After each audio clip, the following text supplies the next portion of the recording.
Hindon Railway Station. It doesn't look much, does it? In fact, these days it's referred to more as a rail halt than a railway station.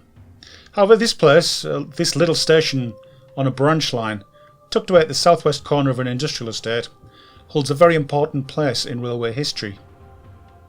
Back in September 1825, locomotion number 1 was transported from the Newcastle upon Tyne workshops of George Stephenson down the Great North Road, we now know as the A167, to Aycliffe Village. The wagon carrying locomotion number 1 turned right into Hindon Lane and continued on to what is known today as Hindon Station. With great efforts by all involved, locomotion number 1 was finally placed on the rails of the Stockton and Darlington Railway Company Limited, right here. The driver fired up the boiler, and when the required pressure had been achieved, off the train went to Shildon, some 4 miles to the northwest. On the 26th of September, a final test run of the engine was undertaken, with George Stephenson's elder brother James on the hot plate and a number of directors of the company on board a passenger carriage. The next day, on the 27th, 300 tickets had been sold for the first public journey. Locomotion number 1 had 11 coal wagons attached, and a further 21 passenger carriages were crammed with workmen, guests of the company and Stephenson, as well as fare-paying members of the public. 2 hours after departure, the train arrived in Darlington, and the first passenger railway journey ever had been completed.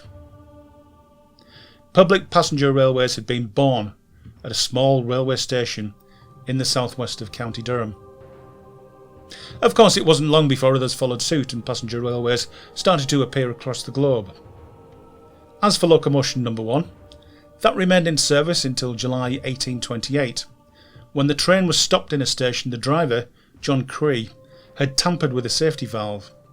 The result was the pressure inside the boiler of the engine reached a critical level and an explosion occurred. Cree was killed outright and his crewmate, Edward Turnbull, was badly injured. It wasn't the end for locomotion number 1 though. The engine was rebuilt and returned to service, continuing to hold trails until 1850, a full 25 years since that first ever journey. In 1975, in order to celebrate the 150th anniversary of that first journey, a great cavalcade of steam was held, travelling along the original route of the Stockton and Darlington railway line. Thousands of locals turned out on that hot summer day to watch the steam engines from across the world take part in the procession. Local children put pennies on the rails for each engine to squash flat by rolling over them, making the once round coins into oval-shaped pieces of metal. In the same year, a working replica of locomotion number 1 was built and started its life at Beamish in the north of County Durham. It was later transferred to the Head of Steam Museum in Darlington. As for the original locomotion number 1, well, that resides at Locomotion, the National Railway Museum at Shildon.